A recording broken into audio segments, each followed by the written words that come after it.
लेकिन जब जीवन में मुश्किलें आई, जब परेशानियां आई, जब बार बार ईश्वर से मांगने के बाद भी जीवन से परेशानियां नहीं हटी और बढ़ती चली गई, तो दिमाग ये सोचने पे मजबूर हो गया कि क्या मैं एक सही ईश्वर से मांग भी रहा हूँ, क्या मैं जिसके सामने प्रार्थना कर रहा हूँ वो वाकई में ईश्वर भी है। और दूसरा, आजकल ये कितना सताव हो रहा है, आजकल लोग मतलब लाठियां उठा के लोगों को मार रहे हैं कि जी तुम धर्म बदल रहे हो, तुम ये कर रहे हो, तुम वो कर रहे हो, लोगों को मार रहे हैं, उनको सता रहे हैं। अरे भैया, मैं कह रहा हूँ तुम खुद क्यों प्रयास कर रहे हो, खुद क्यों मेहनत कर रहे हो, तुम दिन रात एक करके क्यों लोगों को मार रहे हो, कष्ट क्यों उठा रहे हो इतना। मैं तुम्हें सलाह देता हूँ, जितने भी सियाने बयाने लोग हैं, जितने भी ब्राह्मण पंडित, जो सब लोग मतलब इस चीज़ में आगे आते हैं, उन सबको इकट्ठा करो, उनको एक जगह पे रखो, उनको बोलो भैया सारे जगह बैठो एक जगह पे और यज्ञ करो जम के, तपस्या करो जम के, और ईश्वर को बोलो कि ईश्वर जो ईश्वर जिनको आप जिनको मानते हैं, तो उनको बोलो कि आप ईश्वर को तपस्या करो, वो आपकी बात सुनेंगे, वो आएंगे उतर के, और उनको बोलो कि आप दुनिया में आओ, यहाँ धरती पे आओ, अवतार लो, यहाँ पाप बहुत बढ़ गया है, और वो दुनिया में आएंगे और एकदम ही सबका नाश कर देंगे। जितने भी धर्म का नाश कर रहे हैं ना, उन सबको एकदम नाश कर देंगे और सारी दुनिया में एक ही धर्म होगा, एक ही नाम होगा, हिंदू धर्म। बस तो आप खुद क्यों परेशान हो रहे हो। Hello, praise the Lord, God bless you all. परमेश्वर आप सबको बहुत आशीष दें। आज मैं उस सवाल का जवाब देने वाला हूँ जो मुझसे बार बार पूछा जाता है हिंदूवादियों के द्वारा और सब मुझे बुरा भला बोलने वालों के द्वारा, कि तुमने हिंदू धर्म को क्यों छोड़ दिया, ऐसी क्या कमी लगी तुम्हें कि तुमने हिंदू धर्म को छोड़ दिया। तो आज वो कमियां जो मुझे लगी वो मैं आपको डिटेल से बताऊंगा, पॉइंट वाइज बताऊंगा, ठीक है। तो आप वीडियो को लास्ट तक देखिए, ठीक है, और आपको उसका पूरा जवाब मिल जाएगा, ठीक है।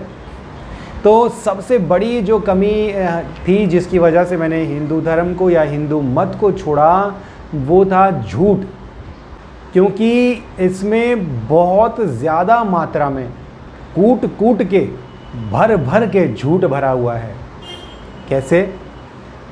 मैंने महाभारत पढ़ी और मुझे बहुत अच्छी लगी पढ़ने में, स्टोरी पढ़ने में मुझे बहुत अच्छी लगी। मेरे पास एक महाभारत की किताब थी और मैंने जब उसको पढ़ा तो मुझे बहुत एंटरटेनिंग लगी पढ़ने में। बहुत फैंटेसी, ट्विस्ट एंड टर्न्स और बहुत सारी ऐसी बातें जो कि एक आइडियल फैंटेसी बुक में होनी चाहिए वो उसमें थी और मुझे अच्छी भी लगी।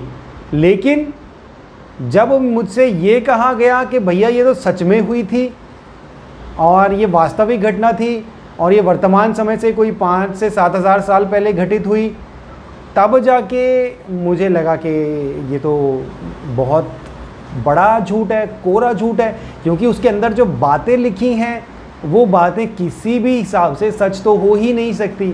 अगर आप उसको एक फैंटेसी के हिसाब से पढ़ो तो मज़ेदार है, लेकिन सच नहीं माना जा सकता उनको। क्योंकि मैं एक पढ़ा लिखा इंसान हूँ, एक वर्तमान समय में, इस वर्तमान सदी में जीने वाला एक व्यक्ति हूँ, और आप मुझसे कहोगे कि आज से 5 से 7 हज़ार साल पहले ऐसा ज़माना था जब कान से बच्चे पैदा होते थे, टांग से बच्चे पैदा होते थे, मटके से बच्चे पैदा होते थे, जब ये जो सूर्य है, जो सन हमारे सामने चमक रहा है, ये उतरकर इंसान बन के नीचे आता था और किसी व्यक्ति को गिफ्ट देता था, कर्ण को दिया कवच और कुंडल वगैरह। ये जो घटना हुई वो जब मैंने उसमें पढ़ा तो वो मैंने कहा यार, मतलब आप मुझसे ये कहना चाहते हो कि मैं इस बात को सच मानूं कि 5000 साल पहले ये बात वास्तव में होती थी? तो मैं तो इसको नहीं मान सकता। मतलब ठीक है, आप मानते हो तो आप मानो, लेकिन अगर आप मुझे कहोगे कि मैं इसको सच मानूं तो मैं तो नहीं मानूंगा, ठीक है। तो झूठ लिखा है भर भर के, मतलब झूठ भी फैंटेसी बोल सकते हैं इसको, है ना। क्योंकि झूठ तो तब होगा ना जब सच कुछ साबित हो या बोला जाए कि यार ये सच है, तो वो फैंटेसी बोल सकते हैं उसको। लेकिन आप मुझसे कह रहे हो कि भैया फैंटेसी को सच मानो, तो मैं तो नहीं मानूंगा, ठीक है। और कोई भी व्यक्ति जो पढ़ा लिखा इंसान है वो नहीं मानेगा, क्योंकि जो सन है इससे बड़े बड़े गोले आसमान में घूम रहे हैं, है ना। तो अगर सन इंसान बन के धरती पे आ सकता है तो वो तो उससे भी बड़ा इंसान बन के धरती पे आ सकते हैं, ठीक है ना। और करोड़ों की, मतलब 22 करोड़ से ज़्यादा, एक अनुमान अगर लगाऊं मैं तो 22 करोड़ से ज़्यादा लोग जो हैं वो इस युद्ध में मारे गए। हाथी, घोड़े, रथ वगैरह सब जो है 18 दिन के अंदर अंदर ये सब ख़त्म हो गए, और उसके बाद जो है ये सब मर गए, खप गए। लेकिन इनका विज्ञान के पास, पुरातत्व सर्वेक्षण विभाग के पास कोई अवशेष नहीं है, ठीक है ना। तो बहुत से लोगों से मैंने ये बात बोली वो जो जो पैरवी करते हैं कि हाँ ये सच में हो, तो कहते हैं कि हम तो जला देते थे जी, हिंदू धर्म में तो जलाते हैं, दफनाते नहीं हैं। मतलब आप मुझे ये कहना चाहते हो कि 18 दिन में 22 करोड़ से ज़्यादा लाशें जलाई गई, यानी एक दिन में 1 करोड़ से भी ज़्यादा लाशें जलाई गई। तो इनको जलाता कौन था और इनको जलाने के लिए लकड़ी कहाँ से आई, है ना। तो मतलब इस तरह की बहुत सारी बातें हैं जो मतलब झूठ हैं या फैंटेसी हैं, और आप मुझसे कह रहे हो कि मैं उनको सच मानूं, तो मैं तो नहीं मानूंगा, ठीक है ना। और मैं समझता हूँ कोई भी समझदार इंसान इसको सच नहीं मानेगा, ठीक है ना। हाँ, अगर आप एक अंधभक्त हो और अगर आपको सिर्फ भक्ति करनी है तो ठीक है ना। मेरा भी था, जब तक सब कुछ सही चल रहा था, जब तक जीवन में कोई प्रॉब्लम नहीं थी, मैं भी मानता था, चलता था, कोई प्रॉब्लम नहीं है, ठीक है। कभी सोचा भी नहीं कि सच है या सच नहीं है या कितना % सच है, कभी ज़रूरत ही नहीं, क्योंकि जीवन में सब कुछ सही चल रहा है, ज़रूरत ही नहीं है भाई। ठीक है, किसी को भी ईश्वर बोलना है, घर में सारा कुछ चल रहा है, अपना फैमिली है, कारोबार चल रहा है, घर में सारी चीज़ें पूर्ति हो रही हैं, तो ज़रूरत क्या है ये जानने की ईश्वर क्या है। बस जब मौका मिला हाथ जोड़ दिया, धन्यवाद, धूप अगरबत्ती कर दी, हो गया काम, है ना। तो सच और झूठ का फैसला लेने की ज़रूरत क्या। लेकिन जब जीवन में मुश्किलें आई, जब परेशानियां आई, जब बार बार ईश्वर से मांगने के बाद भी जीवन से परेशानियां नहीं हटी और बढ़ती चली गई, तो दिमाग ये सोचने पे मजबूर हो गया कि क्या मैं एक सही ईश्वर से मांग भी रहा हूँ, क्या मैं जिसके सामने प्रार्थना कर रहा हूँ वो वाकई में ईश्वर भी है या नहीं, ठीक है ना। तो उसके बाद जब सारे सच्चे ईश्वर के बारे में खोजना शुरू किया, तब जाके पता चला कि सच्चा ईश्वर तो भैया कहीं और ही है, तब जाके पता चला। तो कुल मिला के झूठ, फैंटेसी को आप मेरे ऊपर थोपने की कोशिश कर रहे हो। मुझे याद है बचपन में मेरे पापा बहुत ज़्यादा रामायण, गीता, महाभारत ये सब बहुत पढ़ते थे, और हमें भी फोर्स करते थे, पढ़ते भी थे, इनफैक्ट हम पढ़ते भी थे, लेकिन कभी ये दिमाग खोल के सोचने की कोशिश नहीं करी कि जो हम पढ़ रहे हैं वो कितना सही है कितना गलत, कभी सोचा ही नहीं इस बारे में। लेकिन जब जीवन में मुश्किलें आई, जब कठिनाइयाँ आई, जब किस्मत ने जो है कई सारे ऐसे फेसेस दिखाए जो हम नहीं देखना चाहते थे, उसके बाद दिमाग सोचने में मजबूर हो गया ईश्वर कौन है। तब जाके खोजा, तब यीशु मसीह को पाया कि यार यीशु मसीह के अलावा तो और कोई खुदा है ही नहीं, ठीक है। तो ये सबसे बड़ा कारण है। उसके बाद जो दूसरा कारण है मैं बताऊंगा, दूसरा कारण है मॉरल वैल्यूज़, यानी कि गुण, जो आपके जीवन में गुण ऐड होते हैं, यानी कि क्वालिटीज़, आपके कैरेक्टर की क्वालिटीज़ ऐड होती हैं, वो मुझे हिंदू धर्म में नहीं मिली, ठीक है। जब तक मैं एक सो कॉल्ड हिंदू था तब तक मैं सारे बुरे काम करता था, झूठ बोलना, उल्टे सीधे काम करना, ठीक है ना। और मेरे पास कोई रीज़न नहीं था कि मैं ये बंद क्यों करूं, मेरे पास कोई कारण नहीं था कि मैं झूठ क्यों ना बोलूं, क्योंकि कृष्ण जन्माष्टमी आती थी, हम बड़े धूमधाम से मनाते थे, कृष्ण की उपासना करते थे, और कृष्ण तो खुद बचपन से ही झूठ बोलना शुरू कर दिया था। कहते ना कि गाने बना के गाते हैं, और उसको झूठ को झूठ नहीं बोलते कि झूठ बोला, कहते गाने बना के, वाह हमारे भगवान को देखो कितना अच्छा झूठ बोलते हैं कि जी मैंने मक्खन नहीं खाया, है ना। चोरी करना बचपन से शुरू कर दिया था। तो कौन सी, मैं तो जब जिस भगवान को मैं मान रहा हूँ वो भगवान खुद ही चोरी कर रहा है, खुद ही झूठ बोल रहा है, तो मैं क्यों ना करूँ भैया, मैं क्यों ना करूँ, मुझे कौन रोकेगा। वो भगवान खुद ही रासलीला कर रहे हैं, मेरे भगवान जिनकी मैं उपासना कर रहा हूँ वो तो खुद ही रासलीला कर रहे हैं, तो मैं क्यों ना रासलीला करूँ, मुझे क्यों रोका जा रहा है। मेरे पेरेंट्स और लोग, दुनिया मुझे ये क्यों सिखा रही है कि भैया किसी की लड़की पे बुरी नज़र मत डालो, ये सब मत करो, लड़कीबाजी मत करो। मैं तो बोलूँगा कि भैया मेरे भगवान कर रहा है और मैं उसको मानता हूँ, इतना मानता हूँ कि मैं उसके जैसा बनना चाहता हूँ, तो मैं क्यों ना करूँ, मैं तो करूँगा। झूठ भी बोलूँगा, चोरी भी करूँगा, रासलीला भी करूँगा, और अगर मुझे रोकोगे तो फिर तुम इसका मतलब कि तुम अपने भगवान के भक्त नहीं हो।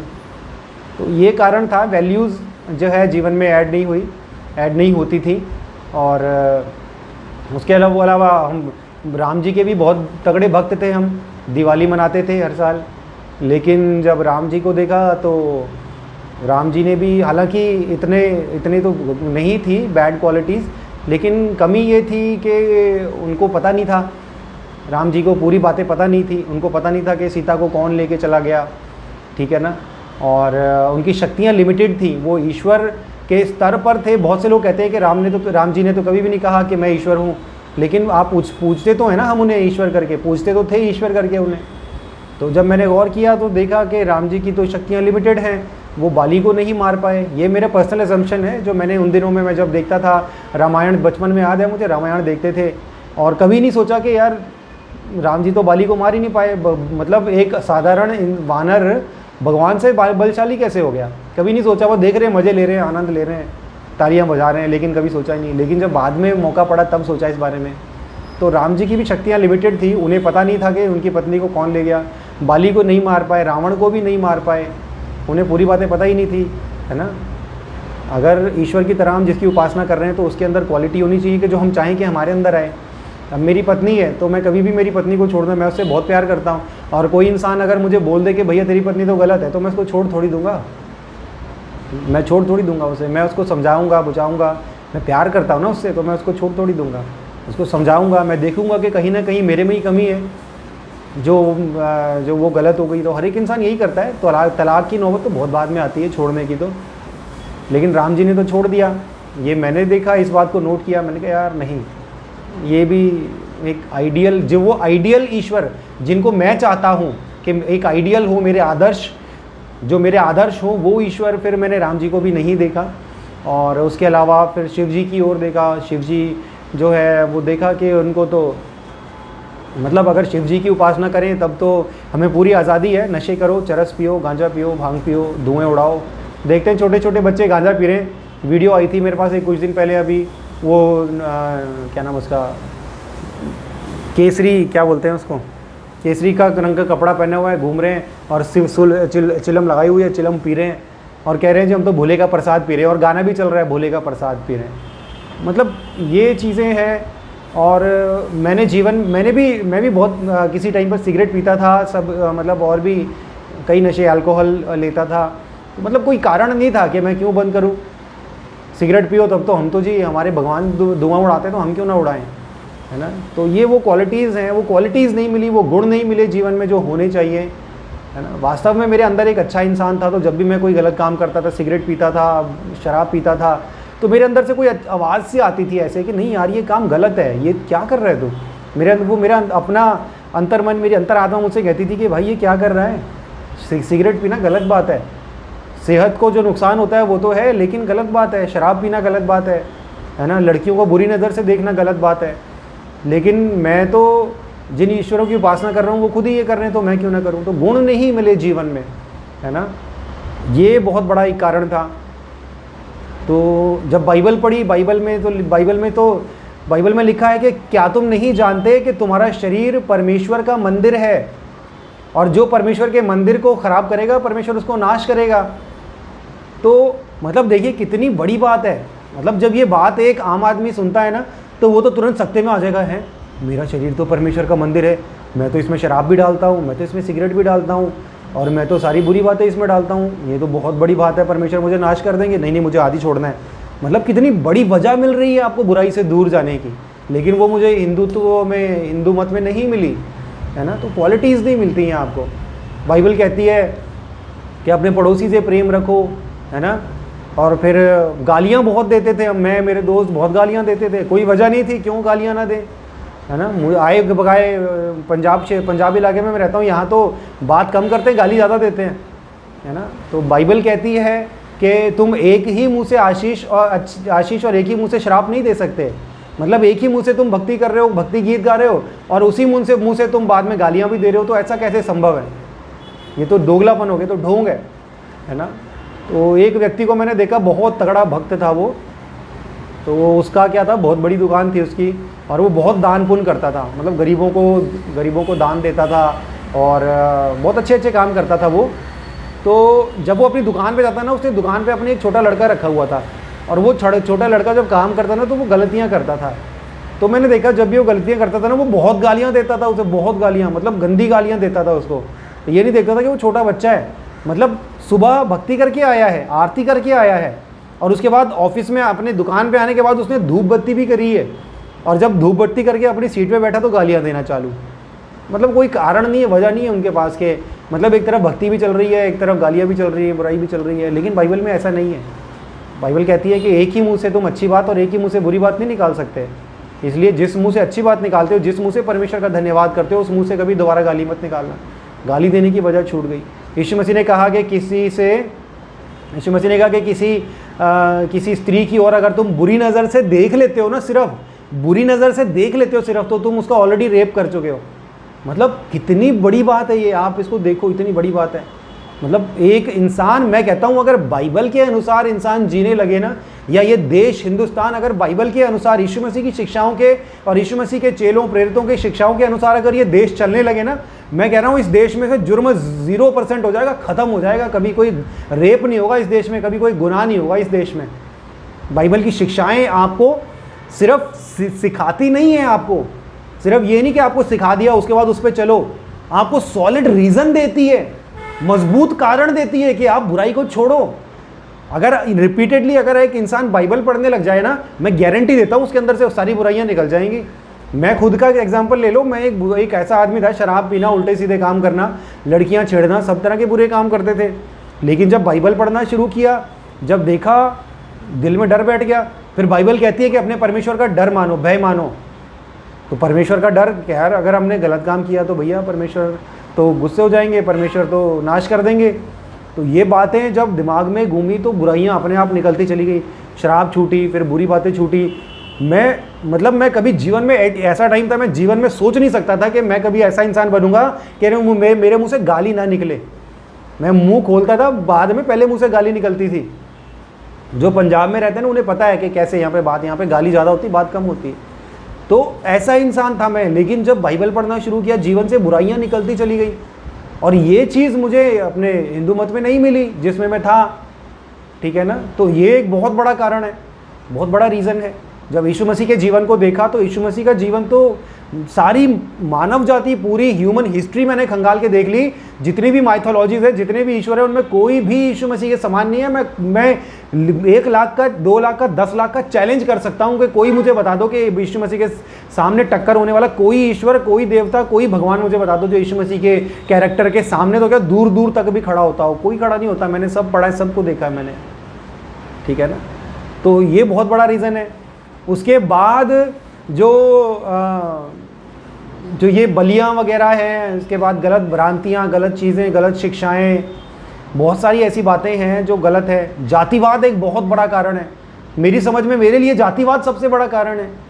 मतलब मैं उत्तराखंड से हूँ और एक निम्न जाति में मैं पैदा हुआ, और बचपन से लेकर बड़े होने तक मुझे इस बात का, मुझे बार बार जब भी मैं मेरे गाँव जाता हूँ, मुझे बार बार ये बात याद दिलाई जाती है कि मैं छोटी जाति से हूँ। और उस वक्त मुझे लगता था कि नहीं यार, मैंने कहा, मैं सोचता था कि ये ईश्वर है ना, जो मैंने कहा ये ईश्वर कभी सच्चा नहीं हो सकता जो इंसान को जातियों में बांटता है।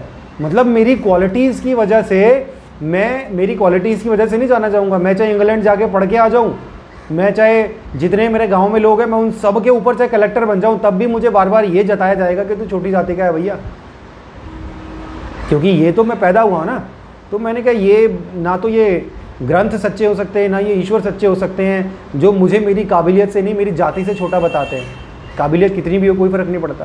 तो ये एक बहुत बड़ा रीज़न है ना। तो ये आज भी बाय द वे ये पूरी तरह से उत्तराखंड में बहुत ज़्यादा जातिवाद है, कोने कोने में जातिवाद है। बल्कि मैं तो कहता हूँ इसीलिए ये क्षेत्र तरक्की भी नहीं कर रहा, क्योंकि यहाँ पे एक इंसान दूसरे इंसान से हाथ नहीं मिलाता, इसलिए कि वो छोटी जाति का है। उसके घर में जाके खाता नहीं है, उसके घर में जाके बैठना पसंद नहीं करता, क्योंकि वो छोटी जाति का है। और छोटी जाति वाले जल्दी से बड़ी जाति वालों के घर नहीं जाने की हिम्मत करते। वो सोचते हैं कि यार बड़ी जाति वाले पता नहीं क्या बोलेंगे। तो मतलब कम ऑन यार, हम इस जनरेशन में चल रहे हैं और आप जातिवाद कर रहे हो। तो बहुत से लोगों से मैंने पूछा, मैंने जानने की कोशिश की कि जातिवाद आया कहाँ से। तो कुछ लोगों ने मुझे बोला कि भैया जातिवाद ईश्वर की ओर से नहीं है, इंसानों ने बनाया, ये तो अंग्रेज़ों ने जातिवाद शुरू किया। तो मैंने बोला अगर इंसानों ने शुरू किया और तुम्हें पता है कि जातिवाद गलत है, तो तुम इसको ख़त्म क्यों नहीं कर देते। जातिवाद की वजह से तो धर्म कितने टुकड़ों में टूट रहा है। जो आदिवासी हैं, जो छोटी जाति के लोग हैं, वो तो अपने आप को हिंदू कहते ही नहीं है। वो तो कहते हैं भैया तुम हमें ज़बरदस्ती हिंदू बना रहे हो, हम तो हिंदू है ही नहीं। अभी पीछे एक वीडियो आया था, आदिवासी कह रहे थे भैया तो ज़बरदस्ती हमारी जनगणना कर रहे हैं, पता नहीं 1945 में कि कब ज़बरदस्ती हिंदुओं की बड़ी आबादी दिखाने के लिए उनको ज़बरदस्ती हिंदू बनाया। वो तो कहते हैं हम तो हिंदू है ही नहीं, हमें हिंदू मत गिनो तुम। वीडियो में बाकायदा चिल्ला चिल्ला के कह रहे हैं, वो वीडियो में डाल दूंगा डिस्क्रिप्शन में। तो ये जातिवाद एक इतना बड़ा रीज़न है मेरे लिए। तो ये इतने सारे कारण हैं। इसके अलावा और सारी, जब मैंने ग्रंथों में पढ़ा तो ग्रंथों में मतलब कोई ऐसी बात नहीं है मतलब जिसको पढ़ के आपको लगे कि हाँ इसको पढ़ना है। मतलब आप फैक्ट देखो, मैं एक अंदाजे से कह सकता हूँ कि 90% हिंदुओं ने कभी अपने जीवन में कोई ग्रंथ खोल के नहीं पढ़ के देखा, और ना ही उन्हें कभी ज़रूरत महसूस होती है कि उन्हें पढ़ के देखना है। और अगर वो पढ़ के खोल के पढ़ेंगे भी तो उन्हें समझ में ही नहीं आएगा, उनके पास इतना टाइम ही नहीं है, और ना उनका मन लगेगा ना उनको रुचि मिलेगी, क्योंकि वो वैल्यू नहीं है। मैं अपना पर्सनल एक्सपीरियंस बता रहा हूँ कि मैंने जब खोल के पढ़ा तो मुझे कोई वैल्यू नहीं मिली, कोई दिलचस्पी नहीं जगी कि मैं क्यों। हाँ, अगर फैंटेसी की तरह पढ़ना है तो महाभारत बहुत अच्छी स्टोरी है, लेकिन अगर आपको वहाँ से कुछ वैल्यू निकाल के लानी कि आपके जीवन में क्या सीख मिलती है तो आपको कुछ नहीं मिलेगा। भाई भाई आपस में लड़ मरे, और ईश्वर खुद कृष्ण भगवान ने बोला कि भैया अपने भाई से जाके लड़ो, अपने भाई को मारो, किस लिए? प्रॉपर्टी के लिए। तो ये तो गलत शिक्षा है। मैं तो कभी भी इस बात को सपोर्ट नहीं करता कि एक भाई अपने भाई को प्रॉपर्टी के लिए मारे, प्रॉपर्टी के लिए उन अपने भाइयों को मारे, उसके सारे राज्य को ख़त्म कर दे। मेरे जैसा इंसान मैं तो वो हूँ, मैं तो अपना घर, मैं अभी भी वर्तमान समय में मैंने अपना घर मेरे छोटे भाई को उसके नाम किया हुआ है, और भविष्य में अगर मेरे पास कोई प्रॉपर्टी हुई तो मैं अपने बनाने से पहले मेरे छोटे भाई का घर बना के दूंगा। मैं बोलूँगा पहले मैं नहीं, पहले मेरा छोटा भाई कामयाब हो, पहले उसको घर मिले। लेकिन महाभारत पढ़ रहे हैं तो दिखने को मिल रहा है कि भैया अपने भाइयों को मार दो धर्म की स्थापना के लिए। जब मेरे भाई ही मर गया तो धर्म की स्थापना कहाँ से हुई? जब मैंने अपनों को ही मार दिया तो वो तो अधर्म हो गया। अगर ऐसा हो कि धर्म की स्थापना के लिए अपनों को माफ़ करो तब तो बात समझ में आती है। अपने भाइयों को माफ़ करो कि सब कुछ छोड़ छाड़ के चल दो, अपने भाइयों पे दया करो, जैसे बाइबल सिखाती है। यीशु मसीह ने सिखाया कि अपने भाई को 7 के 70 गुना माफ़ कर, और अगर कोई अपने भाई से कहे अरे मूर्ख, तो वो नर्क की आग में डाले जाने के योग्य है। तो ये है आइडियल शिक्षाएँ। बाइबल पढ़ के ये आइडियल शिक्षाएँ मिलती हैं, जीवन के बारे में, शादी के बारे में, मैरिड लाइफ के बारे में, और इंसानियत के बारे में, एक इंसान को दूसरे इंसान से कैसे व्यवहार करना है। यहाँ पर जातिवाद के कारण इंसान से हाथ नहीं मिला रहा, और भाई भाई को मारने के लिए तैयार हो रहा है, प्रॉपर्टी के लिए हत्याएं हो रही हैं। उत्तराखंड में क्या सारे देश में ये हो रहा है, भाई भाई को मारने के लिए तैयार हो रहा है। ठीक है, लेकिन बाइबल पढ़ के हमें शिक्षा मिलती है कि अपने पड़ोसी से प्रेम करो, अपने शत्रुओं से प्रेम करो, अपने सताने वालों के लिए प्रार्थना करो। मतलब अपने पड़ोसी से प्रेम करो। यहाँ पड़ोसियों को देख के जलन होती है कि यार उसका तो फ्रिज आ गया, भाई हमारे पास फ्रिज नहीं है यार, देख इतना बड़ा फ्रिज ले लिया, उसकी तो गाड़ी भी आ गई, इतनी बढ़िया गाड़ी है, हमसे पहले कैसे ले ली, वो गाड़ी से खड्डे में गिरे मर जाए जाके कहीं। ये भावनाएं हैं। लेकिन जब बाइबल पढ़ते हैं तो बाइबल सिखाती है कि अपने पड़ोसी से अपने समान प्रेम रखो। ठीक है, यीशु मसीह ने कहा कि तुम जगत की ज्योति हो। तुम्हारे व्यवहार से लोगों को पता चलना चाहिए कि परमेश्वर कैसा है। परमेश्वर प्रेमी है, परमेश्वर पवित्र है, परमेश्वर दयालु है, परमेश्वर रहम करता है, अनुग्रह करता है, भले और बुरों पर अपना सूर्य एक समान उदय करता है, फ़र्क नहीं करता कि वो इंसान बुरा है वो अच्छा है। तो आपको सीख मिलती है कि आपको बुरा हो या भला हो, आपको सबसे प्रेम रखना है। लेकिन वो जब हम हिंदू धर्म ग्रंथ पढ़ते हैं तो मुझे वो शिक्षाएं नहीं मिली, तो इस करके मुझे तो यहाँ ये कारण के जिन लोगों को जो मुझसे पूछते हैं कि आपने हिंदू धर्म को क्यों छोड़ दिया, तो और बहुत सारे कारण हैं।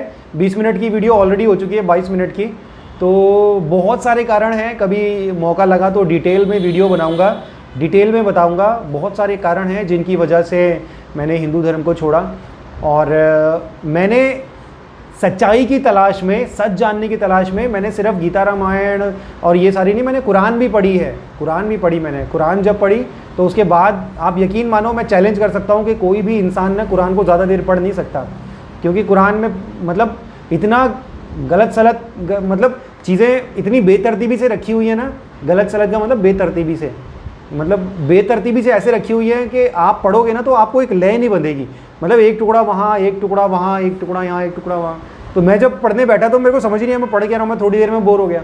जैसे हम बाइबल पढ़ते हैं ना तो बाइबल एक स्टोरी की तरह चलती है, वहाँ से शिक्षाएं भी निकलती हैं और रेवलेशंस भी निकलते हैं। जब आप बाइबल पढ़ते हैं ना आपको समझ आने लगती है, उसके बाद आपको पढ़ने में मज़ा आने लगता है, आपको चस्का लग जाता है, क्योंकि नई नई चीज़ें आपको सीखने मिलती हैं। नई नई चीज़ें आपने जो पिछली बार पढ़ा था आप उसी को दोबारा पढ़ रहे हो, तो वहाँ से आपको कुछ नया सीखने मिल रहा है, चीज़ें निकल के आ रही हैं, मतलब रहस्य खुल रहे हैं। इस तरह की एक किताब है बाइबल, तो पढ़ के आपको आनंद आता है। स्टोरी वाइज चलती है, प्रॉपर तरतीबी से, अनुशासन से रखी हुई सारी किताबें, सब कुछ बहुत बढ़िया तरीके से। लेकिन कुरान में वो नहीं मिला और हिंदू ग्रंथों में भी नहीं मिला, है ना। तो ये कारण है। और मैंने और भी बहुत सारी चीज़ें पढ़ी। मैंने ग्रीक माइथोलॉजी को स्टडी किया और इजिप्शियन माइथोलॉजी को स्टडी किया, ये सब चीज़ें मैंने पढ़ी। और ये सब पढ़ने के बाद मैंने जब बाइबल पढ़ी ना, मैं आपको यकीन दिला रहा हूँ, बाइबल पढ़ने के बाद मेरी ज़िंदगी बदल गई। मैंने कहा जहाँ मैं सारी दुनिया घूमा, सारी दुनिया घूमने के बाद मुझे ये बाइबल मिली, और यही बाइबल है जो परमेश्वर तक पहुँचने का एकमात्र मार्ग है, इसके अलावा और कोई नहीं है। और मैं खुलेआम चैलेंज करके कह सकता हूँ कि जो भी व्यक्ति, अगर आपको जानना है ना कि सच्चा जीवन का मार्ग क्या है, और इतने सारे धर्मों, इतने सारे भगवानों, इतने सारे ईश्वरों, इतने सारे अवतारों में से सच्चा प्रभु कौन है, तो आप बाइबल पढ़ो, आपको आपका जवाब मिल जाएगा। तो मैं विश्वास करता हूँ, आशा करता हूँ कि जो लोग मुझसे बार बार ये सवाल पूछ रहे थे कि भैया तुमने हिंदू धर्म क्यों छोड़ दिया, उनको उनका जवाब मिल गया होगा। ठीक है, और बाय द वे मैंने हिंदू धर्म नहीं छोड़ा, मैंने रिलीजन सिस्टम को ही छोड़ दिया, क्योंकि रिलीजन सिस्टम ईश्वर की ओर से नहीं है। ईश्वर कभी भी अपने बच्चों को धर्म, जाति, संप्रदाय में नहीं बांधेंगे। ये तो इंसानों के काम है, अपने लालच के चलते कि भाई हमारे पास आमदनी आती रहे, भेंट चढ़ावा आता रहे, हमारी दुकानदारी चलती रहे। तो आप खुद सोचो ना यार, ईश्वर कभी इंसानों को धर्म में बांधेगा कि वो धर्म तुम्हारा, वो धर्म तुम्हारा। और दूसरा, आजकल ये कितना सताव हो रहा है, आजकल लोग मतलब लाठियां उठा के लोगों को मार रहे हैं कि जी तुम धर्म बदल रहे हो, तुम ये कर रहे हो, तुम वो कर रहे हो, लोगों को मार रहे हैं, उनको सता रहे हैं। अरे भैया मैं कह रहा हूँ, तुम खुद क्यों प्रयास कर रहे हो, खुद क्यों मेहनत कर रहे हो, तुम दिन रात एक करके क्यों लोगों को मार रहे हो, कष्ट क्यों उठा रहे हो इतना। मैं तुम्हें सलाह देता हूँ, जितने भी सियाने बयाने लोग हैं, जितने भी ब्राह्मण पंडित, जो सब लोग मतलब इस चीज़ में आगे आते हैं, उन सबको इकट्ठा करो, उनको एक जगह पे रखो, उनको बोलो भैया सारे जगह बैठो एक जगह पे और यज्ञ करो जम के, तपस्या करो जम के, और ईश्वर को बोलो कि ईश्वर जो ईश्वर जिनको आप जिनको मानते हैं, तो उनको बोलो कि आप ईश्वर को तपस्या करो, वो आपकी बात सुनेंगे, वो आएंगे उतर के। और उनको बोलो कि आप दुनिया में आओ, यहाँ धरती पे आओ, अवतार लो, यहाँ पाप बहुत बढ़ गया है। और वो दुनिया में आएंगे और एकदम ही सबका नाश कर देंगे, जितने भी धर्म का नाश कर रहे हैं ना, उन सबको एकदम नाश कर देंगे, और सारी दुनिया में एक ही धर्म होगा, एक ही नाम होगा, हिंदू धर्म। बस तो आप खुद क्यों परेशान हो रहे हो। मतलब आप जब ये कर रहे हो ना, तो आप दुनिया को ये संदेश दे रहे हो कि आप अपने धर्म को बचाने की कोशिश कर रहे हो, गलत मैसेज जा रहा है उससे। तो मैं आपको सलाह देता हूँ, ये मत करो। आप प्रार्थना करो, धूप बत्ती करो, तपस्या करो, यज्ञ करो, और ईश्वर को बोलो कि ईश्वर इनको देख, इनको मार, इनको कीड़े पड़ा, इनको एक्सीडेंट में मार दे, ये जो धर्म का नाश कर रहे हैं। अपने आप क्यों इतना कष्ट कर रहे हो भैया, गलत मैसेज जा रहा है, तुम तो अपनी छवि खराब कर रहे हो। सब लोग जो साधु संत बैठे हैं वो कहते हैं जी हम तो शांति प्रिय धर्म है, लेकिन तुम तो सारी डेफिनेशन ही पलट दे रहे हो, मार कुटाई, शांति से चलने प्रार्थना करने वाले लोगों को मार रहे हो, कुटाई कर रहे हो। तो ऐसा मत करो, तुम अपनी छवि खराब कर रहे हो, मेरी सलाह मानो और ऐसा मत करो। ठीक है, प्रार्थना करो, अपने ईश्वर से तपस्या करो, जैसे पुराने टाइम में शिव महापुराण और जो रामायण में हम देखते हैं, महाभारत में देखते हैं, उन सब ने तपस्या ही तो की थी। तो आप भी तपस्या करो ना, फल मिलेगा। या आपको अपने ईश्वर पर भरोसा नहीं है, या आपको ऐसा लगता है कि हम रक्षा नहीं करेंगे तो कहीं धर्म खत्म ना हो जाए, तो ऐसा मत करो, सही तरीके से चलो ताकि दुनिया में सही मैसेज जाए। ठीक है ना। तो काफ़ी देर की वीडियो हो गई, ऑलमोस्ट आधे घंटे की। तो मैं विश्वास करता हूँ कि आपको आपके सवाल का जवाब मिल गया है, और अगर जवाब मिल गया है तो मेरी मानो और जीवन में एक बार बाइबल पढ़ के देखो। गुस्सा अपनी जगह है, नफरत अपनी जगह है, उसको रखो संभाल के, कहीं नहीं जा रही। आपको गुस्सा आता है ठीक है, लेकिन एक बार बाइबल पढ़ के तो देखो यार। पढ़ने में आपका क्या जाता है, आपको आपके दिमाग में किसने डाल दिया कि बाइबल पढ़ोगे तो ईसाई बन जाओगे। किताब भी तो पढ़ी है, किताब पढ़ के तुम किताब थोड़ी बन गए। तो एक बार पढ़ के देखो, कुछ अच्छा मिले तो रखना, नहीं अच्छा मिले तो तुम अपनी जगह, वो अपनी जगह बाइबल। ठीक है ना। तो ठीक है, परमेश्वर आपको आशीष दे। God bless you.